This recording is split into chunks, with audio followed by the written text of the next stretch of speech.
Thank you all for coming. We would just like to probably say that there's a lot of unseen beings here as well. First of all, I'd like to start with my personal prayer, and my prayer is that my words, I offer my words to the collective prayer for world peace, peace on earth. That's my mission on the planet, is I'm here to hold the vision of the new world. Now that's a pretty hard thing to put on your CV, and it's a pretty hard thing for a child to articulate.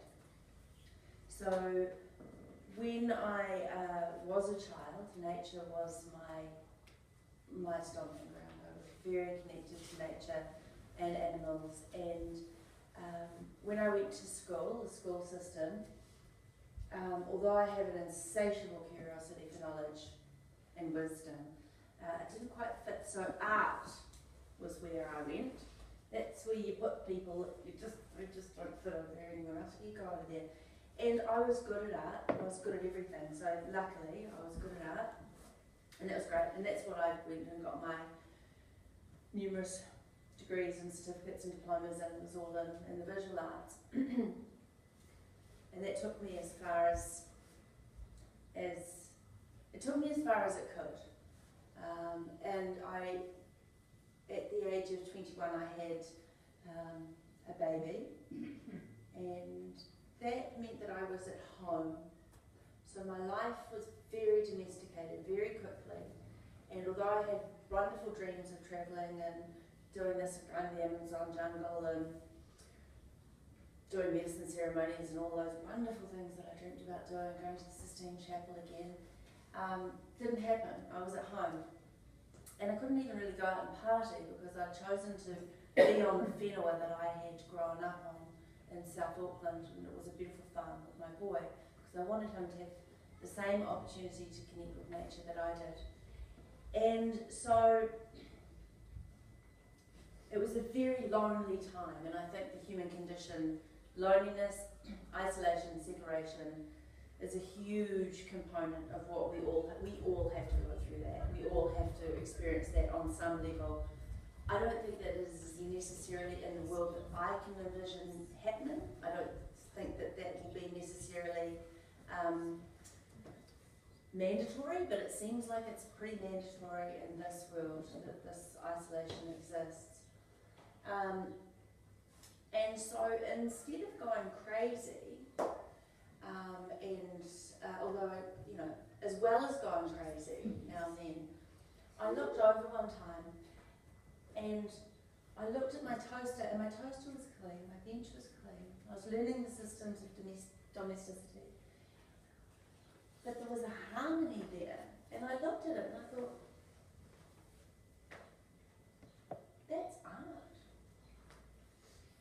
I was like, okay, this is interesting. So I carried on my study. Domestic art, I coined it. And then another time I had a friend come to my house and she said, everywhere is altars in your house. Yes. So what I essentially was doing was bringing harmony and a visual aesthetic and pleasure to my home, creating this domestic art. So if something had a place, it had a correspondence with something else, and it would be pleasureful to look at. It would create a harmony. And that was the foundation of, domestic art was the foundation for this workshop, which is bringing the sacred into the mundane. Eventually art took me as far as it could, and now my life is dedicated to service. It's service of the people, the planet, and also fundamentally the service of the dream that I'm holding, the vision that I'm holding for a new integrated world. This one doesn't quite work. I think we could all testify to this one. It's amazing, it's beautiful, I'm grateful for my life, I'm grateful to be at this time, but the gratitude, the full gratitude comes when I know that I am participating in creating the new world that's coming. And on that note, I'd like to say that it's not up to our children to do. I hear that all the time. Our children will do this and our children will do that. what are we doing? And what it looks like to me is we have a lot of hard work to do. I can't look at it any other way. It's hard yakka. And when I'm clearing away ginger with my woofers, or my woofers are clearing away ginger, this is hard manual labour. This is nothing like the angelic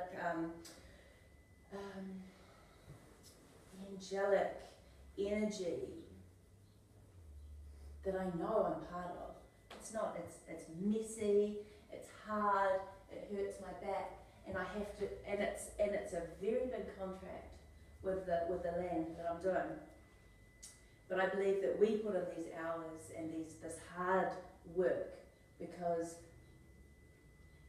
eventually that hard work will lessen, and our children's children will be able to step lighter and lighter in the harmony that we've created. So I've skipped forward a little bit to the land, which is kind of where it all comes to for me. I'm sure you're all aware of hearing this before, but I'm going to say it because it's important. We own land. I own land. You might not own land. That's a shame. Someone owns some land and someone else owns some land. You own a bit of land. Got some land down there. We don't own the land. The land owns us. We are part of it, and that's what Jessi was saying. You know, this deep ecology is that everything is important, and over and above everything being important, we do have that sentience. We do have that kaitiaki responsibility for guardianship, and so also being born in the 70s, I was very much about rebellion. You know, tear it down, build it up. No, mainly just tearing it down. And so I really have this feeling of revolution. You know, I want to be part of change, active change. Luckily for me, I know that part of my active change is as a vision keeper, which means that I don't actually have to do a lot of the pulling down. In fact, I have stepped out of all resistance. I used to be a very strong activist, and I've stepped out of activism now, and I stand for what I believe in, rather than against something that I don't. And the true revolution has landed in my relationship with my whenua, with my land. There is a conversation that is happening with me and my land that is deeper, more meaningful, more connected to the greater ecology, the greater spiritual web, the greater than I could ever possibly get from sitting and meditating in a cave. It is so, or going up against mobile, whatever. The revolution is here, and on that note, assets and resource sharing, right? We know this. I can put a little eye there, and you might know what I'm talking about. This is the 1%. This is the land and resources. It's quite funny that Jessi did a pyramid. Land and resources, yep. Then we've got the slaves. So we'll put the slaves here. They're the slaves in China. And then we've got the 9-to-5ers. Many of them are slaves as well. Then there's probably a little group in here that actually like their job. Might be a bit smaller than that. And then we've got, in this country, we've got the retired people who had the capacity to make their money off property, whatever. And then we've got 1% up here. We know this model. Yeah? And, you know, it's pretty hard work down here, and this is hard work. And also, it completely and utterly, as Jessi said, it exploits all the resources. So, sitting with this model and sitting with my piece of land, what has come to me is this model. Now, this is me and my land.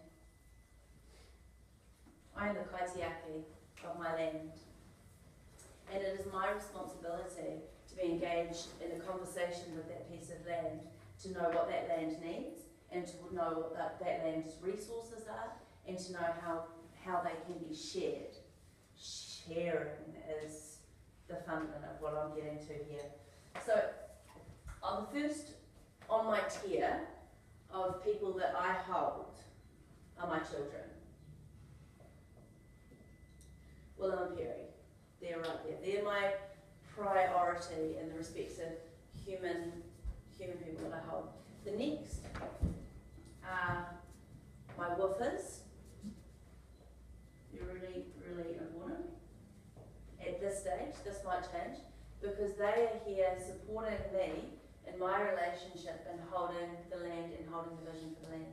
And then in here, I've got my brothers and sisters. Now, my brothers and sisters aren't my brother and my sister. My brother and sister own massive farms and massive pieces of land and multiple. They're not doing this, but they will. Eventually, they'll get it. Yes? Do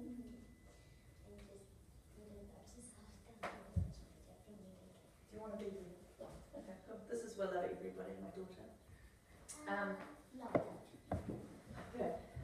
My brothers and sisters are the people who will never get the opportunity to have land in Auckland or in New Zealand. So what I'm doing is with holding my children, holding my woofers, I'm setting my land up to be a self-sustaining, decentralised model.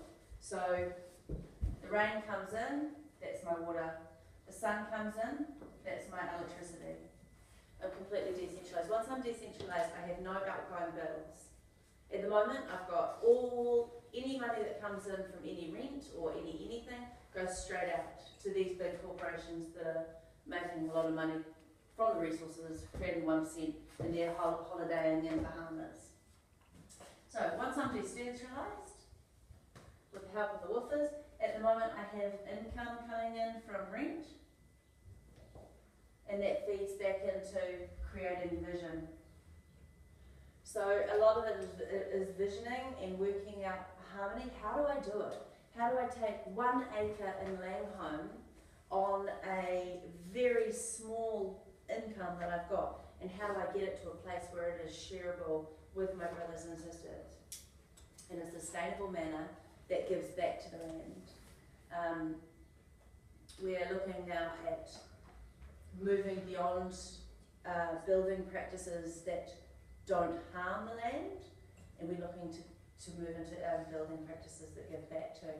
I don't know if any of you are aware of the Living Earth Challenge or the Living Building Challenge rather. It's a building standard in America that's finally coming over here. We're just working out how it can be introduced into New Zealand. It is based on that, based on what can this building actually do for the environment, rather than, well, we're not going to hurt anything. Yeah, fine. It won't hurt anything, we'll be right. So that's really, really important. So that's what I'm doing, and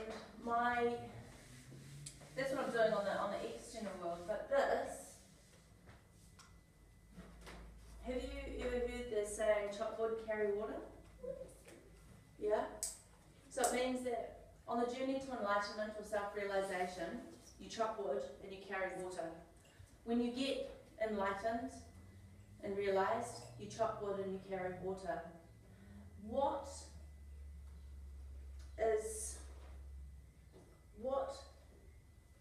What we have to do in the day-to-day is never going to change. I've cooked the same meal, washed the same dishes for 20 years for my children. The only thing that can, if without the right attitude, can be mind-numbing and almost soul-destroying. But with the correct attitude and mindfulness, it becomes art. It becomes a way of bringing sacred action of service into everything that I'm doing. And that's what I do. And if we can start to look again at the environment, the ecology, as the ultimate creation of God's creation, whichever way you want to look at it, nature is perfect. Nature is perfect, and it is divine. So if we can start looking at nature as the divine, or anything as the divine, it becomes